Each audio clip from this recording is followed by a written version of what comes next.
بے شک تمام بندوں میں اللہ تبارک و تعالیٰ کے نزدیک سب سے افضل وہ شخص ہے جس نے اپنی خواہشات نفس کو دبایا اور آخرت کی اصلاح کے لیے نفس کی نافرمانی کی، اور جو شخص خواہش نفسانی کے پیچھے پڑتا ہے وہ ذلیل و خوار ہو جاتا ہے۔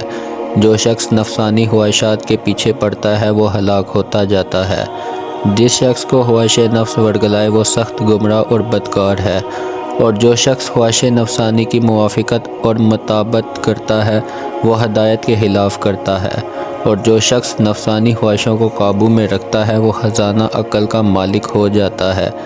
جس شخص کی نفسانی خواہشات اس کی عقل پر غالب آ جاتی ہیں اس میں بہت سے عیب پیدا ہو جاتے ہیں، اور جس شخص پر نفسانی خواہش غالب آ جاتی ہے وہ کسی خیر خواہ کی نصیحت قبول نہیں کرتا۔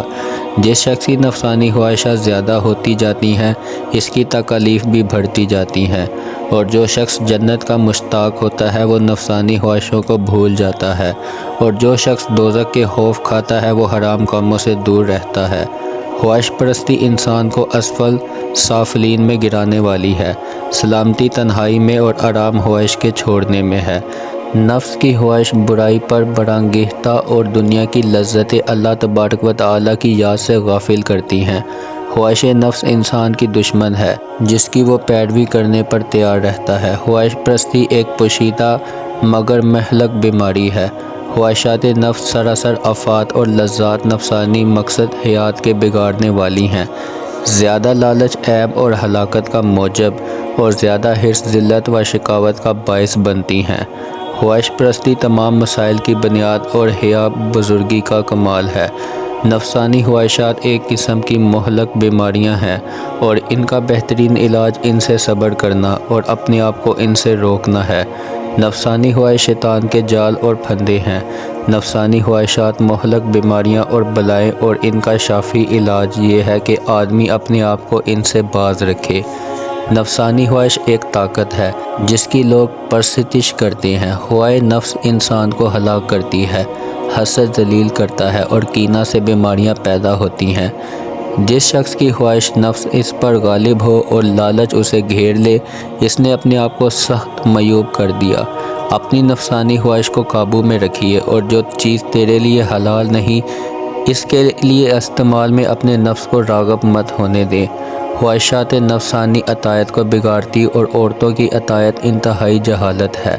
اپنی نفسانی خواہشوں پر غالب اور اپنی نجات کا طالب رہیے۔ جو شخص خواہش نفسی پر سوار ہوتا ہے اس کی عقل ضائع ہو جاتی ہے اور وہ اندھا ہو جاتا ہے، اور جو خواہش نفس کی اطاعت اختیار کرتا ہے وہ دنیا کے عوض اپنی آخرت کو بیچ ڈالتا ہے۔ نفس کو دنیا کی زیب و زینت سے روکنا عقل مندی کا ثمرہ ہے، اور اسے خواہشوں کے مکر و فریب سے بچانا بزرگی کا نتیجہ ہے۔ اگر تو اپنے نفس کو مرغوب تباہ چیزوں کے خیال سے باز نہ رکھے گا کہ وہ خراب نہ ہو جائے تو نفسانی خواہش تجھے بہت نقصان پہنچائیں گی۔ اپنے نفس کو شہوتوں سے بچائے رکھیے کہ آفتوں سے سلامتی رہے اور کوئی آفت آپ پر آ نہ سکے۔ اللہ تعالیٰ اس شخص پر رحم کرے جو خواہش نفس پر غالب آئے اور دنیا کے پھندوں سے بھاگ کر نکل جائے۔ نفسانی خواہشوں پر غالب رہو، ان سے لڑائی کرو، اور اگر ان کی پیروی کرو گے تو ہلاکت کے گھیرے میں ڈال دیں گی۔ جو شخص نفسانی خواہشات کے پورا کرنے میں جلدی کرتا ہے وہ آفات اور مصائب میں جلد گھر جاتا ہے، اور جو موت کا منتظر رہتا ہے وہ نیک کاموں میں جلدی کرتا ہے۔ جو شخص آخرت کا مشتاق ہوتا ہے وہ لذات نفسانی سے غافل و بے نیاز ہو جاتا ہے۔ خلاصی پانے والا وہ شخص ہے جو نا امیدی کی اطاعت میں اپنی نفسانی خواہش کو مٹا دے۔ عقل مند کا فرض تو یہ ہے کہ اپنے دشمن ابلیس پر غالب آنے سے پہلے اپنی نفسانی خواہش پر غالب آ جائے۔ جو شخص نفس پر چلتا ہے شیطان اس پر غالب آ جاتا ہے۔ خواہش نفس کی پیروی کرنا شیطان کی بڑی بھاری مددگار ہے۔ اپنی خواہش نفسانی کو علم کے ساتھ اور غضب کو حلم کے ساتھ مار ڈال۔ جو شخص اپنی عقل کی ہدایت کو خواہش نفسانی پر مقدم رکھتا ہے اس کے سب کام ٹھیک ہو جاتے ہیں۔ جس نے اپنی نفسانی خواہشوں کو دبا رکھا وہ جنت الماوی کا مالک اور بارگاہ رب تعالیٰ میں باریاب ہوا۔ جو شخص اپنی نفسانی خواہشوں کو مٹا دیتا ہے وہ اپنی مردانگی کو زندہ کر لیتا ہے۔ اگر خواہش نفسانی کا پردہ اٹھ جاتا ہے تو جو لوگ اخلاص کے ساتھ عمل نہیں کرتے وہ بھی اپنے اعمال سے نفرت کرتے ہیں کہ ہمارے یہ اعمال کسی کام کے نہیں۔ خواہش نفس کا آغاز فتنہ اور اس کا آخر محنت و سختی ہے۔ خواہش نفس کا غلبہ دین اور عقل کو بگاڑتا ہے۔ نفسانی خواہشوں کے غلبے سے پرہیز کرو، ورنہ اس کے دھوکے میں آ کر اس ہمیشہ رہنے کے گھر سے محروم ہو جاؤ گے۔ اگر تم نفسانی خواہشوں کی رغبت نہ کرتے تو آفتوں اور مصائب سے محفوظ رہتے۔ سب سے زیادہ بدبخت وہ ہے جس پر خواہش نفس غالب ہو۔ جب دنیا کے پنجے میں پھنس جائے اور اپنی آخرت کو برباد کر ڈالے، سب سے زیادہ افضل تو وہ شخص ہے جو اپنی خواہش نفس کا خلاف کرے، اور اس سے بڑھ کر بہتر وہ ہے جو تعلقات دنیا کو چھوڑ دے۔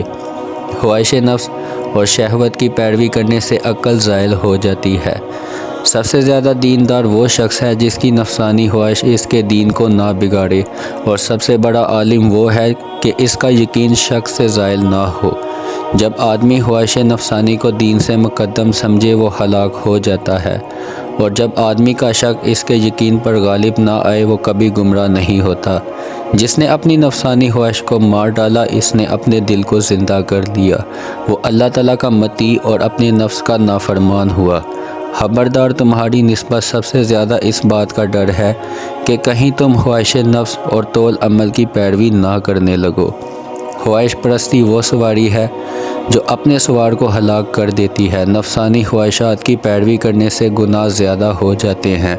خواہش نفسانی سے اس طرح مقابلہ کرو جس طرح ایک ضد دوسری ضد سے مقابلہ کرتی ہے، اور اس کے ساتھ اس طرح لڑائی کرو جس طرح ایک دشمن دوسرے دشمن سے لڑتا ہے۔ اس بات سے پرہیز کرو کہ کہیں نفسانی خواہشیں تمہارے دلوں پر غالب نہ آ جائیں کہ ان کی ابتدا اپنے اختیار سے ہوتی ہے، ان کا انجام ہلاکت ہے۔ اس بات سے پرہیز کرو کہ کہیں ہوائے نفس کے قابو میں نہ آ جاؤ کہ اس کی ابتدا فتنہ اور انتہا تکلیف اور سختی ہے۔ کبھی خودداری سے کام نہ کرو، کیونکہ جو شخص خودداری سے کام کرتا ہے وہ ہلاک ہو جاتا ہے، اور خواہش نفس کی پیروی نہ کرو، کیونکہ جو شخص اپنی خواہش کی پیروی کرتا ہے وہ مصیبت میں گرفتار ہو جاتا ہے۔ خواہش نفس کے خلاف کرنا عقل کی شفا ہے، اور نفس کے ساتھ جہاد کرنا بزرگی کی علامت اور نشان صالحہ ہے۔ تھوڑی سی خواہش نفسانی عقل کو بگاڑ دیتی ہے۔ خوشی ہے اس شخص کے لیے جس نے اپنی نفسانی خواہشوں کی تکلیف کو جھیلا، اپنی امیدوں کو جھوٹا سمجھا، اپنی کوشش کے تیر کو ٹھیک نشانے پر لگایا اور اپنے اعمال کا بدلہ پایا۔ لذات نفسانی کی خواہش انسان کو گمراہ اور ہلاک کر دیتی ہے۔ خواہش نفس کو روکنا عقل مندوں کی خصلت، اور شہوت و غضب کو مٹانا بڑے بڑے بزرگوں کے لوگوں کا جہاد ہے۔ نفس کو اس کی خواہش سے روکنا اور اس سے لڑائی اور مقابلہ کرنا آخرت کے درجے بلند کرتا اور نیکیاں بڑھاتا ہے۔ جو شخص خواہش نفس کے خلاف کرتا ہے وہ علم کی ہدایت کے مطابق کام کرتا ہے۔ جس شخص پر نفسانی خواہشیں غالب آ جائیں وہ آخرت کے عذاب اور دنیا کی آفتوں سے کس طرح خلاصی پا سکتا ہے؟ جو شخص اپنی نفسانی خواہشوں کو نہ مارے وہ حقیقت ذات تک کیسے پہنچ سکتا ہے؟ جو شخص نفسانی خواہشوں پر فریفتہ ہوتا ہے وہ اپنے آپ کو ہلاکت میں ڈالنا مباح کر دیتا ہے۔ ہوائے نفسانی کا مقابلہ عقل سے، کفر کا مقابلہ ایمان سے کیا کرو۔ نفس کو نفسانی خواہشوں کی پیروی اور دنیا کی لذتیں اختیار کرنے کی اجازت نہ دیں، ورنہ تیرا دین بگڑ جائے گا اور درست کبھی نہ ہوگا، اور تیرا نفس سراسر خسارہ اور نقصان اٹھائے گا اور کچھ فائدہ نہ ہوگا۔ خواہش نفسانی اور لالچ کے غلام نہ ہو جاؤ۔ جو شخص اپنی خواہش نفسانی کو قابو میں نہیں رکھتا وہ اپنی عقل کا مالک نہیں ہو سکتا۔ جو شخص اپنی خواہش نفسانی کا یوں علاج نہیں کرتا کہ اسے بالکل ترک کر دیں تو وہ ہمیشہ اسی حال و بیماری میں رہتا ہے۔ نفس کا علاج یہ ہے کہ اسے اپنی خواہشوں سے روکا جائے اور دنیا کی لذتوں سے اسے دور رکھا جائے۔ جس شخص پر نفسانی خواہشات غالب ہوں وہ ہدایت کو کیوں کر پا سکتا ہے، اور جس شخص کے دل میں دنیا کی محبت بڑی ہے وہ اللہ تعالیٰ کی محبت کا دعویٰ کس طرح کر سکتا ہے؟ جاہلوں کی طرف میلان نہ کرو اور اپنی نفسانی خواہشوں کے تابع نہ بنو، کیونکہ ایسے کام کرنے والا شخص دوزخ کے کنارے پر کھڑا ہے۔ ہر ایک آدمی پر اس کی عادت غالب آ جاتی ہے، اور جو شخص اپنے آپ کو نفسانی خواہشات سے نہ ہٹائے وہ عبادت کی لذت کیسے پا سکتا ہے؟ اور جس شخص کا دل دنیا پر عاشق ہو وہ پسندیدہ کام کیوں کر بجلا سکتا ہے؟ خواہش نفس کو نہ روکنا، در حقیقت اس کی خواہشوں کو اچھی طرح پورا کرنا، اور اس کی خواہشوں کو پورا کرنا گویا اس کو مصیبت میں ڈالنا ہے۔ جس شخص پر نفسانی خواہش غالب آ جائے وہ آخرت کے عذاب اور دنیا کی آفتوں سے کس طرح خلاصی پا سکتا ہے؟ خواہش نفس سے اس طرح مقابلہ کرو جس طرح ایک حریف دوسرے حریف سے مقابلہ کرتا ہے، اور اس کے ساتھ اس طرح لڑ جیسا کہ ایک دشمن دوسرے دشمن سے لڑتا ہے، شاید کہ تو اس پر غالب آ جائے اور اس کو قابو میں لے آئے۔ جو شخص ہمیشہ نفسانی خواہشوں پر سوار رہتا ہے وہ طرح طرح کی آفات میں مبتلا رہتا ہے۔ جو شخص اپنی نفسانی خواہشوں کے سامنے مغلوب ہے وہ غلاموں سے بھی زیادہ ذلیل و خوار ہو جاتا ہے، اور جو شخص ہوائے نفسانی کا تابع ہے وہ ہمیشہ کی بدبختی اور دائمی غلامی میں گرفتار رہتا ہے۔ اے مومن، تیرا سب سے بڑا دشمن تیری خواہش نفسانی ہے، اسے دبائے رکھ ورنہ تجھے ہلاک کر دے گی۔ مجھے اس شخص کی حالت پر تعجب ہے جو لذت نفسانی کے برے انجام کو سمجھتا ہے اور پھر اس سے باز نہیں رہتا۔ خواہش نفس کے خلاف کرتا کہ سلامت رہے اور دنیا فانی سے آخرت کے لیے کچھ اکٹھا کر لے۔ عقل اور ہوائے نفس کا باہم اتفاق نہیں اور دنیا آخرت کا آپس میں ساتھ نہیں۔ سب سے برا بھائی وہ ہے جو تجھے خواہش پرستی پر ابھاڑے۔ بے شک اگر تم نے خواہش نفس کو اپنا حاکم بنایا تو وہ تم کو بہرا اور اندھا کر دے گی اور ہلاک کر دے گی۔ بے شک اگر تم نے نفسانی خواہشوں کو اپنے اوپر مسلط کر لیا تو وہ تمہیں تکبر اور گمراہی کی طرف لے جائے گی۔ ہوائے نفس کو اپنی عقل سے مٹا دے تاکہ راست روی اور ہدایت کا مالک ہو جائے۔ دوستو، جو شخص اپنی نفسانی خواہشوں کو مغلوب کر لیتا ہے اس کی عقل غالب ہو جاتی ہے۔ خواہش نفسانی پر غالب رہ کے کمال حکمت حاصل ہو۔ عقل کی حفاظت نفسانی خواہشوں کی مخالفت کرنے اور دنیا سے کنارہ کش ہونے سے ہو سکتی ہے۔ جو اپنی نفسانی خواہش پر غالب آ جاتا ہے اس کی طاقت اور قدرت محفوظ رہتی ہے۔ جو شخص اپنی خواہش نفس پر قابو پا لیتا ہے وہ بہت بہادر اور قومی ہے۔ جس شخص کی عقل اس کی نفسانی خواہشوں پر غالب آ جائے وہ کامیابی اور فلاح پاتا ہے، اور جو شخص کی نفسانی خواہشیں اس کی عقل پر غالب آ جائیں وہ ذلیل و خوار ہو جاتا ہے۔ جو شخص خواہش نفس کی پیروی کرتا ہے یہ اسے اندھا اور بہرا اور اس کے پاؤں کو پھسلا کر اسے گمراہ کر دیتی ہے۔ جزاک اللہ۔